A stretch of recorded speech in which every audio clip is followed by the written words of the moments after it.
Hello everyone. हम लोग आ चुके हैं अभी स्क्रीन पे, और स्क्रीन पे ही हम लोग देखेंगे कि डीसीए में क्या क्या कंटेंट होता है। ठीक है, तो सबसे पहले नंबर हम लोग जानेंगे डीसीए का आपका फुल फॉर्म के बारे में। तो डीसीए का फुल फॉर्म क्या होता है? Diploma in computer application. Okay, DCA का फुल फॉर्म क्या होता है? Diploma in computer application. ये डीसीए का फुल फॉर्म होता है, और ये डीसीए कोर्स 3 मंथ्स के होते हैं। 3 महीना का कोर्स होता है। अगर जो अल्टरनेट पढ़ाते हैं, यानी एक MWF में या आपका मतलब गैपिंग में आपका जो क्लास होता है उसमें 6 मंथ हो जाते हैं। लेकिन अगर कंटिन्यू क्लास चलते हैं, रेगुलर क्लास चलते हैं, तो 3 मंथ्स में कंप्लीट हो जाते हैं। ठीक है, तो यहाँ पे आपका डीसी का फुल फॉर्म समझ में आ चुका है। डीसी का पूरा नाम क्या होता है और ये कितने मंथ का होते हैं। क्लियर। नेक्स्ट हम लोग देखते हैं इसके स्कोप के बारे में। तो डीसी सीखने से हम लोग क्या कर सकते हैं? तो डीसी सीखने से हम लोग कंप्यूटर ऑपरेटर बन सकते हैं, यानी किसी भी तरह का कंप्यूटर काम करना हो। ऑपरेटर मीन्स सिंपल वर्क, ज़्यादा एडवांस लोग काम नहीं कर सकते हैं। ऑनलाइन फॉर्म भरना, रिज्यूम बनाना, डॉक्यूमेंट बनाना, ये सब सारा कुछ हम लोग बहुत कुछ सीख जाते हैं डीसीए में। एंड ऑफिस वर्क भी हम लोग कर लेते हैं इसमें। डीसीए सीखने से आप 2 काम आप कर सकते हैं आसानी से। तो डीसीए में आपको सबसे पहला नंबर में बताया जाता है फंडामेंटल ऑफ कंप्यूटर एप्लीकेशन। यानी आप अगर कंप्यूटर आप सीखने जा रहे हैं कहीं पर भी, तो सबसे पहला नंबर में आपको बताया जाएगा फंडामेंटल ऑफ कंप्यूटर एप्लीकेशन के बारे में, यानी कंप्यूटर क्या है उसके बारे में आपको डिटेल बताया जाएगा। ओके, उसके बाद आपको बताया जाएगा इंट्रोडक्शन टू कंप्यूटर, यानी कंप्यूटर का जो पार्ट्स रहेंगे उसके बारे में आपको इंट्रोड्यूस करवाया जाएगा कि किसको किसको क्या पार्ट्स बोलते हैं, कौन कौन से पार्ट्स है, मॉनिटर किसको बोलते हैं, कीबोर्ड किसको बोलते हैं, ये सब आपको बताया जाएगा। ठीक है, तो सारा पार्ट्स के बारे में बताया जाता है और सबका काम क्या क्या है, मॉनिटर का काम क्या है, सीपीयू का काम क्या है, यूपीएस का काम क्या है, ये सब सारा डिटेल आपको इसमें बताया जाता है। ओके, और ये सब जानना जरूरी है। अगर ये अच्छे तरीके से आप नहीं जान रहे हैं तो फिर आपको दिक्कत हो सकती है। ओके, तो यहाँ पे हम लोग देख लिए सबसे पहला नंबर में इसका बेसिक थ्योरी, कंप्यूटर का बेसिक थ्योरी देख लिए। उसके बाद यहाँ पे हम लोग कंप्यूटर के बारे में समझ गए किसको किसको क्या पार्ट्स बोला जाता है और किस किस पार्ट्स का क्या काम है। ओके, उसके बाद आपको देखना होता है history and generation of computer, यानी कंप्यूटर का क्या क्या हिस्ट्री एंड जनरेशन था, कौन कौन से जनरेशन थे, कब कितना स्पीड था। ठीक है, ये सब चीज़ के बारे में आपको जानना जरूरी है। उसके बाद कंप्यूटर डिवाइस के बारे में है। यहाँ पे आपका डायग्राम बना करके आपको बताया जाता है, और यहाँ पे प्रैक्टिकली आपको कंप्यूटर डिवाइस के बारे में बताया जाता है आपको कि किसका किसका क्या काम है, कैसे इसको ऑपरेट करते हैं, कैसे यूज करते हैं। ओके, यहाँ पे आपका डायग्राम के साथ में आपको बताया जाता है सबका पार्ट्स यूजिंग, और यहाँ पे आपको प्रैक्टिकली बताया जाता है। ओके, उसके बाद आपका यहाँ पे पेंट होगा। उसके बाद हम लोग जैसे प्रैक्टिकल में अगर इंटर करते हैं तो यहाँ पे सबसे पहले आपको पेंट के बारे में बताया जाएगा। पेंट सीखने का मेन मकसद होता है माउस कंट्रोलिंग। ओके, इसमें आपको सबसे पहले बताया जाएगा पेंट के बारे में। आपको जो भी आप बना सकते हैं, ठीक है, नेचुरल पिक बनाना है आपको, या किसी तरह का आप डायग्राम बनाइए, फ्लैग बनाइए, होम घर, किसी तरह का आप बना सकते डिज़ाइन, वो आपके ऊपर डिपेंड है। ये सब चीज़ बहुत सारा प्रैक्टिस करवाया जाता है। तो जैसे आप प्रैक्टिस करते हैं तो प्रैक्टिस करने से क्या हो जाएगा, आपका माउस कंट्रोलिंग अच्छा हो जाएगा। जैसे ये माउस कंट्रोलिंग अगर अच्छा होता है तब हम लोग आगे बढ़ जाते हैं नोटपैड की ओर। तो नोटपैड में क्या सिखाया जाता है? तो नोटपैड में सीखते हैं simple and basic text editing करने के लिए। इसमें हम लोग क्या कर सकते हैं, सिंपल आपको सिखाया जाता है। इसमें मेन मकसद होता है आपका सारा कीबोर्ड के बारे में, सारा की के बटन के बारे में जानना, यानी कीबोर्ड में कितने बटन होते हैं, कौन कौन से बटन हैं, कहाँ कहाँ बटन है, ये सब चीज़ के बारे में इंट्रोड्यूस यहाँ पे करवाया जाता है। ओके, तो पेंट में होता है माउस कंट्रोलिंग के लिए कि कैसे माउस पकड़ना है, कैसे यूज करना है, किस किस बटन से क्या काम होता है, माउस के बारे में आपको इसमें पूरा प्रैक्टिकली आपको करवाया जाता है। और उसमें जितना भी फंक्शन है पेंट के बारे में आपको बताया जाता है। उसके बाद नोटपैड में आते हैं तो नोटपैड में आपको सारा बटन के बारे में बताया जाता है। कीबोर्ड में कितने बटन हैं, कौन कौन से बटन से क्या होता है, सारा बटन के बारे में इंट्रोड्यूस करवाए जाते हैं। ओके, तो ये सब चीज़ जानना जरूरी है। जो नहीं जान रहे उनके लिए बहुत दिक्कत होगा, और ये सब हमारा वीडियो में सारा कुछ डाला हुआ है। ठीक है, डीसी कैसे सीखे ये हमारा प्लेलिस्ट का वीडियो बना हुआ है। उसी प्लेलिस्ट में हम डाल चुके हैं कि क्या आपको किस किस तरह से आपको सारा कुछ स्टेप बाय स्टेप डाला हुआ है। ठीक है, तो आप हमारे वीडियो को भी देख करके आप समझ सकते हैं। हमारा प्लेलिस्ट में जा करके देखिए, चैनल में हमारा प्लेलिस्ट बना हुआ है कंप्यूटर कैसे सीखे, यानी डीसी कैसे सीखे, उसमें आपको स्टेप बाय स्टेप सारा कुछ डाला हुआ है। तो आप हमारा वीडियो देख करके भी आप अच्छी तरीक़ा से पूरी अच्छी तरीक़ा से डीसी कंप्लीट कर सकते हैं। ओके, तो नोटपैड जैसे कंप्लीट होता है उसके बाद आपको बताया जाता है वर्डपैड के बारे में। तो वर्ड पैड के बारे में आपको बेसिक बताया जाता है डॉक्यूमेंट बनाने के लिए कि छोटा मोटा डॉक्यूमेंट हम लोग कैसे बना सकते हैं। ठीक है, किसी तरह का आपको छोटा मोटा रिज्यूम बनाना हो, डॉक्यूमेंट बनाना हो, उसमें फॉर्मेटिंग एंड ग्राफिक का यूज है वो कैसे यूज करते हैं, वो सब चीज़ के बारे में इसको बताया जाता है वर्ड पैड में। ओके, तो वर्ड पैड बहुत जल्दी कंप्लीट हो जाता है। अगर जैसे आपको नोट पैड और पेंट के बारे में समझ में आ चुका है तो वर्ड पैड में बहुत जल्दी कंप्लीट हो जाता है। ठीक है, जैसे वर्ड पैड कंप्लीट होता है उसके बाद MS विंडोज़ में एंट्री कर जाते हैं। तो MS विंडोज़ में आपको बताया जाता है कि MS विंडोज़ क्या है, उसके बारे में बताया जाता है कितने विंडो होते हैं, कौन कौन से विंडोज़ होते हैं, विंडोज़ के कौन कौन सा वर्जन थे, लेटेस्ट वर्जन क्या है अभी और ओल्डेस्ट वर्जन कौन सा था। तो अभी लेटेस्ट में कौन सा चल रहा है, विंडोज़ 10। ठीक है, तो ये सब विंडोज़ के बारे में आपको इन्फॉर्मेशन दिया जाता है। वॉलपेपर किसको बोलते हैं, आइकन्स किसको बोलते हैं, फोल्डर कैसे बनाते हैं, तो ये सब चीज़ आपको बताया जाता है। विंडोज़ में भी आप लोग ध्यान दीजिएगा, हमारा वीडियो एक डाला हुआ है कि बिना नेम का फोल्डर कैसे बनाते हैं। सबको जानते हैं कि फोल्डर बनाते हैं, कैसे बनता है सबको जानते हैं बनाने, लेकिन बिना नाम का फोल्डर कैसे बनाएं वो चीज़ जानना बहुत ज़्यादा ज़रूरी है।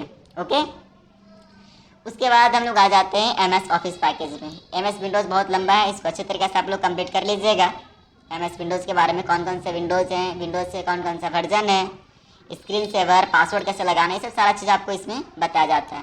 कंप्यूटर में पासवर्ड कैसे लगाना है, वॉलपेपर कैसे चेंज करना है, आइकन कैसे आपका बनाना है, फोल्डर कैसे बनाना है, स्क्रीन सेवर क्या होता है, ये सब जितना भी हम बात आपको बता रहे हैं ये सब सारा चीज़ आप लोग रिकॉर्ड कर सकते हैं या फिर सेव कर लीजिए और आप लोग एक लाइन से आप लोग ये सब चीज़ को कवर कर सकते हैं। तो अच्छे तरीके से आपका डिश से कंप्लीट हो जाएगा।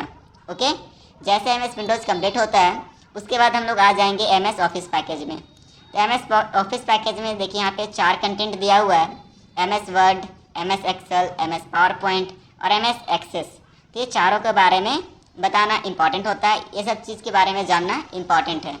तो सबसे पहला नंबर में आपको बताया जाता है MS वर्ड के बारे में, जो कि ये स्टैंडर्ड एप्लीकेशन सॉफ्टवेयर है जिसमें फॉर्मेटिंग एंड ग्राफिक के हेल्प से किसी भी तरह का स्टैंडर्ड डॉक्यूमेंट तैयार कर सकते हैं। ओके, किसी भी तरह का आपको डॉक्यूमेंट बनाना हो सारा डॉक्यूमेंट इससे हम लोग बना सकते हैं। आपको प्रोजेक्ट बनाना हो या किसी तरह का रिज्यूम बनाना हो, किसी भी तरह का यहाँ पे MS वर्ड में आपका ये स्टैंडर्ड एप्लीकेशन सॉफ्टवेयर है, इसमें किसी तरह का डॉक्यूमेंट हो, प्रोजेक्ट हो, लेटर हो, किसी भी तरह का हो, सारा काम इसमें किया जा सकता है। ठीक है, अभी जो आप लोग हम बता रही है ऐसा आपको स्क्रीन दिखाई दे रहा है, ये MS वर्ड का ही फंक्शन है। इसमें देखिए होम है, होम का फंक्शन आपको दिया गया है, इंसर्ट है, पेज लेआउट है, तो इसमें बहुत सारा फंक्शन है। ये सब सारा डिटेल से आपको बताया जाता है कि किस तरह से यूज करना है।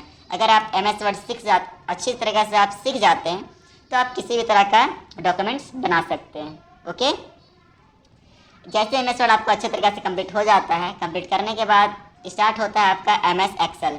और MS एक्सेल में बताया जाता है किसी भी तरह का मैथमेटिकल कैलकुलेशन करने के लिए। तो MS एक्सेल क्या है इसके बारे में भी हम लोग शॉर्ट में समझ लेते हैं कि MS एक्सेल क्या है। तो MS एक्सेल एक स्टैंडर्ड एप्लीकेशन सॉफ्टवेयर है जिसमें सेल नेम के हेल्प से किसी भी तरह का मैथमेटिकल कैलकुलेशन किया जा सकता है। अगर MS एक्सेल हम लोग सीख जाते हैं तो MS एक्सेल सीखने से क्या होता है कि हम लोग किसी भी तरह का मैथमेटिकल वर्क कर सकते हैं, या बिल बनाना हो, मार्कशीट बनाना हो, पाइवट टेबल बनाना हो, ठीक है, प्रॉफिट एंड लॉस निकालना है, अटेंडेंस शीट बनाना है, वी लुकअप, एच लुकअप, जितने तरह के काम होते हैं मैथमेटिकल वर्क, सारा मैथमेटिकल वर्क हम लोग MS एक्सेल में कर सकते हैं। ओके, तो MS एक्सेल और MS वर्ड ये बहुत इंपॉर्टेंट होते हैं, इसको अच्छे तरीके से डीपली जानना बहुत इंपॉर्टेंट है। अगर आप डीपली नहीं जानते हैं तो आपको बहुत दिक्कत होंगे आगे। ठीक है, तो इसके बारे में आपको अच्छे तरीके से नॉलेज लेना है, तब हमारे वीडियो में प्लेलिस्ट में आप जा सकते हैं MS ऑफिस पैकेज में, तो वहाँ पर भी आपको अच्छे तरीके से मिल जाएगा। ओके, उसके बाद हम लोग आ जाते हैं MS पावर पॉइंट में। तो MS पावर पॉइंट क्या है? MS पावर पॉइंट एक स्टैंडर्ड एप्लीकेशन सॉफ्टवेयर है जिसमें एनिमेशन की हेल्प से किसी भी तरह का एनिमेशन, प्रेजेंटेशन या स्लाइड शो क्रिएट किया जा सकता है। तो MS पावर पॉइंट का यूज होता है एडवर्टाइज शो करने के लिए, प्रेजेंटेशन शो करने के लिए, किसी भी तरह का प्रोजेक्ट शो करना है तो प्रोजेक्ट शो कर सकते हैं, स्लाइड शो बना सकते हैं म्यूजिक के साथ, ठीक है, शॉर्ट एनिमेशन बना सकते हैं म्यूजिक के साथ। ये सब सारा चीज़ आप लोग कर सकते हैं, यानी एक PPT फाइल होता है, इसमें आपको प्रोजेक्ट आप बनाना बहुत इसका काम होता है। यह भी बहुत बड़ा इंपॉर्टेंट है, यानी आप तीनों को इम्पॉर्टेंट मान लीजिए। ओके, उसके बाद हम लोग आ जाते हैं MS एक्सेस में। तो MS एक्सेस क्या होता है? ये भी एक स्टैंडर्ड एप्लीकेशन सॉफ्टवेयर है। ओके, तो ये आपका वर्क कहाँ पे होता है, किसी भी कॉलेज, कंपनी या स्कूल, ये सब में स्टूडेंट का डाटाबेस रिकॉर्ड करने के लिए इसका यूज किया जाता है।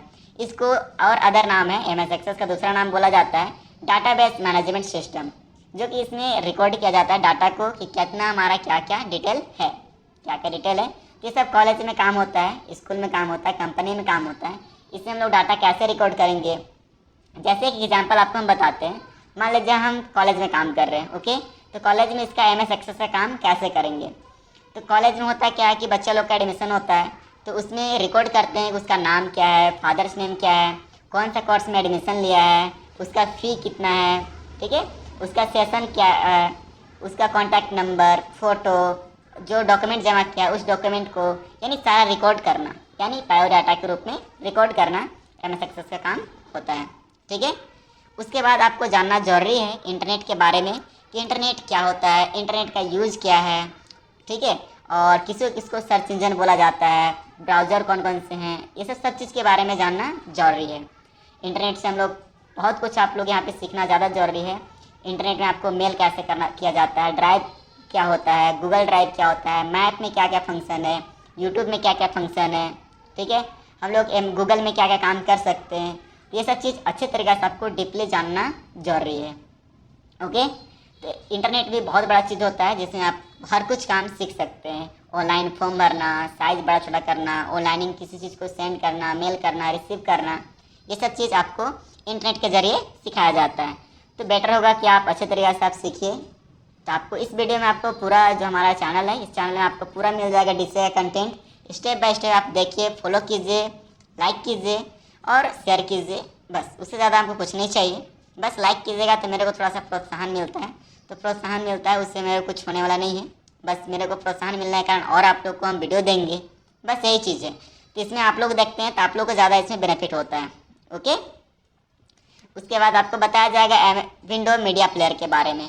तो विंडो मीडिया प्लेयर क्या होता है कि आप अगर कंप्यूटर सीख रहे हैं तो इसमें आपको जानना जरूरी ये भी होता है कि हम लोग वीडियो कैसे प्ले करेंगे, म्यूज़िक कैसे प्ले करेंगे, कोई भी म्यूजिक हो फ़ोन में तो उसको कंप्यूटर में कैसे डालेंगे, या कंप्यूटर में म्यूजिक है या वीडियो है तो उसको फ़ोन में कैसे लेंगे, या फिर मेमोरी कार्ड में कैसे लेंगे, पेन ड्राइव में कैसे लेंगे, या पेन ड्राइव से कंप्यूटर में कैसे डालेंगे, ये सब चीज़ भी जानना बहुत ज़्यादा ज़रूरी होता है, ओके। उसके बाद है Hindi and English typing. Hindi and English typing के बारे में भी आपको जानना जरूरी है। देखिए, इंग्लिश टाइपिंग तो बहुत लोग कर लेते हैं, देख देख के कीबोर्ड में टाइप कर लेते हैं, लेकिन इंग्लिश टाइपिंग के बारे में भी आपको जानना बहुत ज़्यादा जरूरी होता है, ओके। तो ये चीज़ आप लोग ध्यान से आप लोग सीखिएगा अच्छे तरीके से। टोटल आपको इतना सीखना पड़ेगा, 12 कंटेंट है। आप इस कंटेंट को आप स्क्रीनशॉट ले सकते हैं। देखिए, आप यहाँ से यहाँ तक पूरा स्क्रीनशॉट ले लीजिए, उसके बाद आप यहाँ से यहाँ तक स्क्रीनशॉट ले सकते हैं। तो इतना आपको डीसीए में सिखाया जाता है, ओके। तो आपको डीसीए का कंटेंट आपको समझ में आ गया, क्या क्या डीसीए में सीखना चाहिए। तो प्लीज़ वीडियो हमारा शेयर कीजिए और दोस्तों को भी बताइए कि ये सब सारा कंटेंट है, ये सब चीज़ सीखना चाहिए और चलो हम लोग सीखते हैं, ओके। तो ये हमारा डीसीए कंटेंट था। आपको नेक्स्ट वीडियो में हम देंगे टैली का कंटेंट कि टैली में क्या क्या सीखा जाता है और डीटीपी में क्या क्या सीखा जाता है। ये सब चीज़ के बारे में आपको हम नेक्स्ट वीडियो में बताएंगे, ओके। Thank you.